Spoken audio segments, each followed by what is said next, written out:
Hey everybody, welcome back to TAZS Wig Closet at Wig Studio One. I'm happy to present a brand new style by Amore, new for summer 2021. This is called Royce in a brand new color even. This is melted coconut. We're going to take it quickly and briefly out of the box. I'm going to apply it, show you exactly what it looks like before I start to wake up the style. You won't want to miss the details. There's a lot you want to know before you buy. Coming up.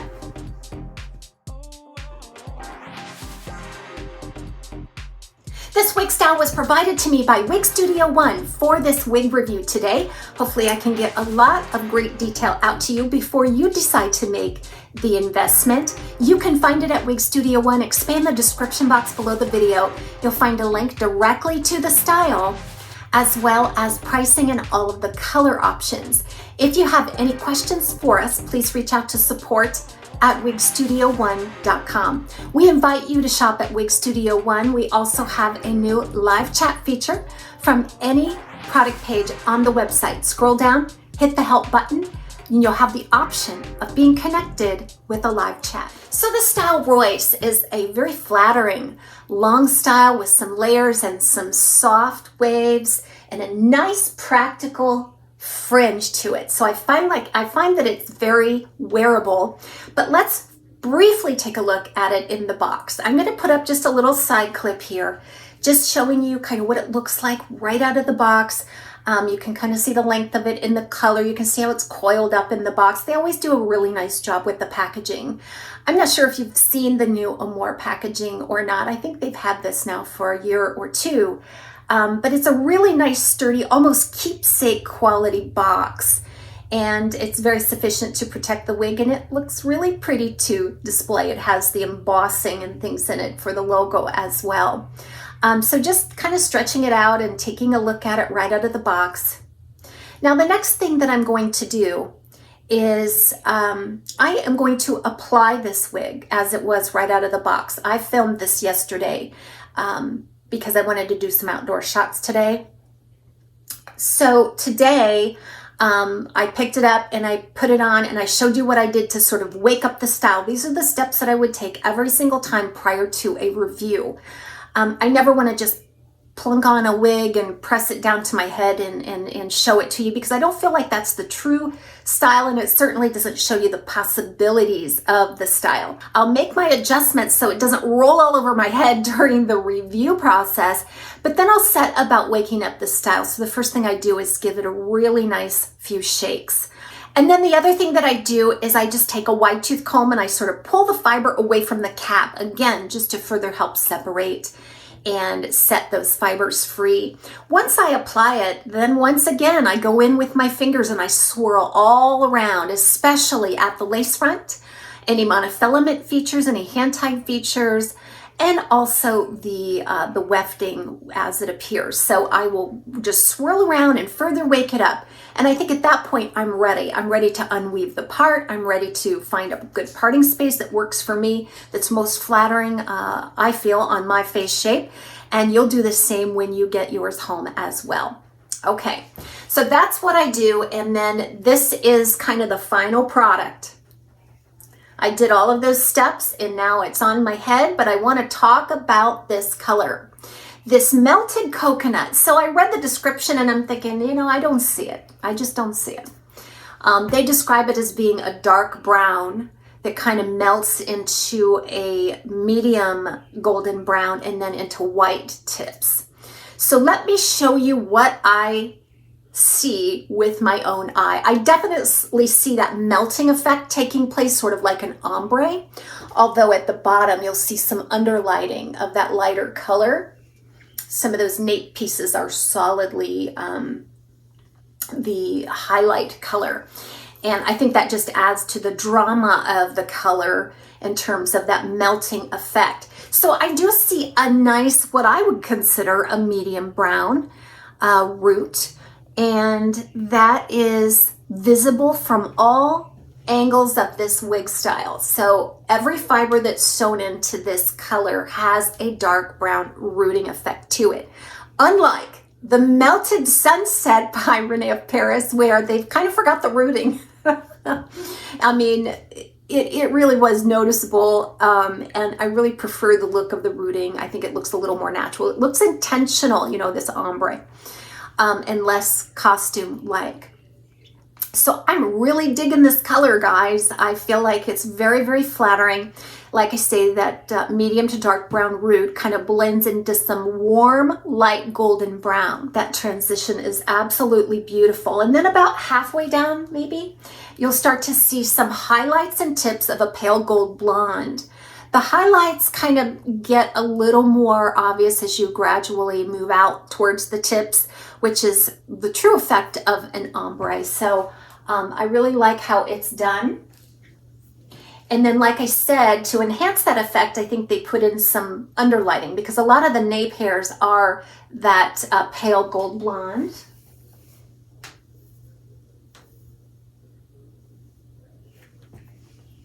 But again, you're getting that rooting effect all over. The description says that there's white in this. I do not see any white. I don't see anything ashy at all. I think this is a very true, warm color overall. Very flattering, warm shade, but I'm not seeing the white. I'm seeing a pale gold blonde, but it has a bit of a yellow tint to it, and white does not, a true white does not have a yellow tint. Just so you're aware of that. So why I think this is really super wearable is this front piece. So it ranges anywhere from 3.5 to 6.5. So it's going to start cutting in right there at the hairline, and there's a shorter piece there. But then it gradually gets a little longer in its layering until you're out to the full length of those sides. So I would say that's probably anywhere from 3.5 to 6.5 inches. I did not have to do anything to train this. It sort of just wants to flow and feather back into the style, which I love. That keeps it out of the face. It looks gorgeous and sexy and free.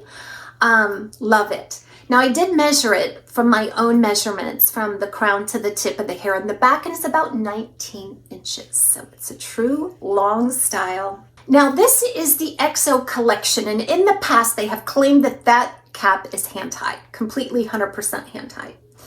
I don't see that description anymore, and I think it's because there are a lot of machine-made elements to this. I personally think that this cap is amazing. It fits me very nicely, so it almost acts like a true average. I only had to cinch it in a tad to accommodate a petite average. So, and I'm not finding a ton of stretch. So if you're a large circumference, I have no way of measuring that for you, but I would take some caution. So what you are going to find on this cap is a lace front, temple to temple, a full single monofilament top, and then what they call a soft net cap.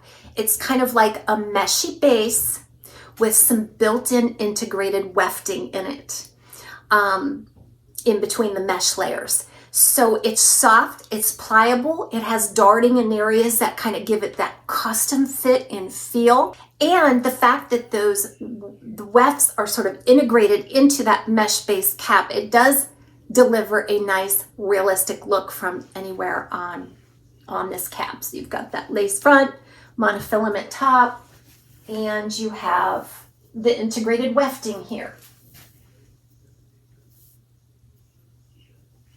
If this was a very pale shade without any rooting, you might be able to get a sense of those integrated weftings, the appearance of them from the back. But on this particular one, I'm thinking it is super realistic looking.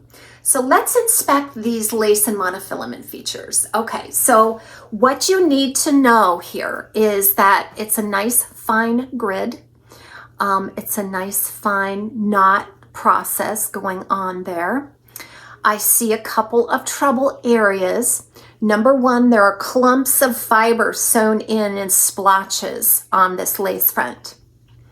Now, to those out there that are savvy and can fix the problem, you simply want to pluck those out with or at least thin them out with some tweezers. I'm not telling you to do that. This is not a tutorial. I have done that before and I have been successful. But you'll see there's a clump of fiber there. So I just arranged my parting in a way that kind of makes that look a little more natural. It kind of counterparts with my widow's peak there. Okay. Now the other thing you want to know about this lace, monofilament lace feature, is that it's very shiny. I'm going to have to take some powder to it. The other thing is that it's rough. This lace front is made from a thick material and it is scratchy if you are sensitive. Now, I am not sensitive. I really enjoy these lace features. I am so happy that they are on this wig. I think it's going to give it a lot of nice realism, but if you're sensitive to a thicker, scratchier type monofilament lace, then that's probably going to be a problem for you on this piece. Now, I'm not sure if you can see down through to the illusion of a scalp. It's a nice, just an average density here. So if you can see through to it, it's a nice look of realism, scalp appearance from the top. And you could part it in any direction and get that same appearance. So I just basically rake this back away from my face. There's a little bit of a natural contour that I kind of fleshed out when I was shaking it and arranging it, as you've seen. But it's not a heavy contour and it's not baked in. It's not like a permanent contour. It's however you feel like styling it. Now the weight on this is like 4.8 ounces. So anywhere between 4 and 5, I think, for a style that's of this length is pretty good. So this is super important information about the fibers so that you know what to expect. I'm reporting based on this piece that I have here. So this fiber is super fine, baby fine, but it's very, very rough in texture. I have seen fiber like this before by a couple of Renee of Paris styles, I think. But fine, super dry, light, feathery, and rough to the touch. It's not silky at all. It's very rough to the touch. Now, here's why I think they do that, and I think that it's actually a good thing.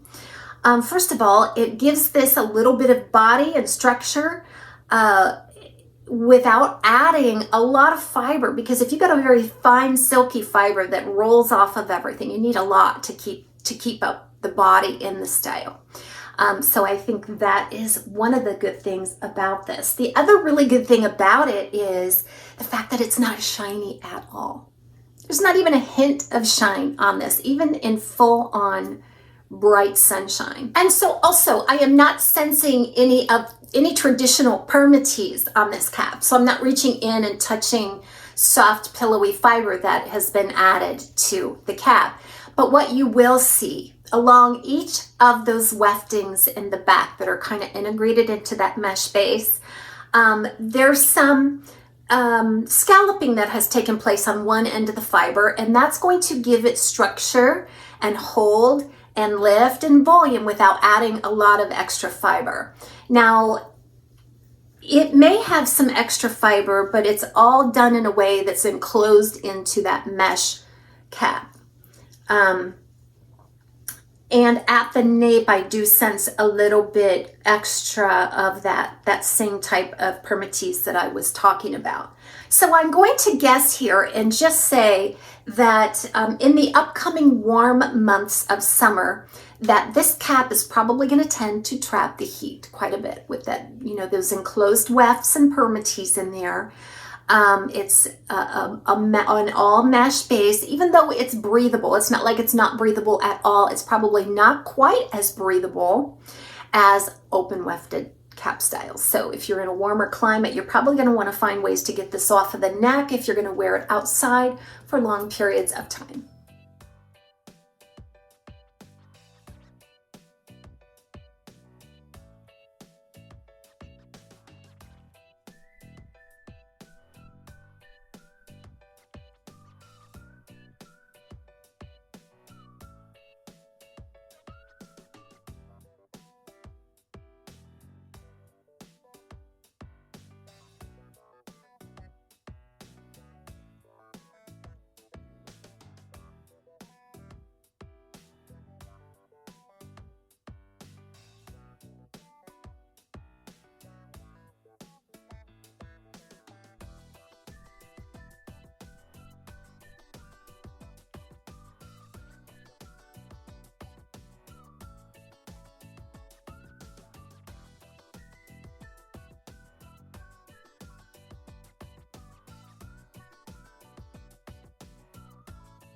Here's an inside look at the cap for Amore ROYCE. There's your temple to temple lace front. It's mildly contoured. It does not extend into the ear tab. The knots tend to get a little more thickly threaded as you move back. There's a seam that adjoins the lace front to the single monofilament top. There's a closed felted ear tab, a nice sturdy stay involved. An extended felted nape with Velcro style adjusters. You'll notice I had to cinch those in just slightly to accommodate a petite average circumference. This is the soft net cap, so you'll see everything covered by a meshy, soft, pliable, meshy material.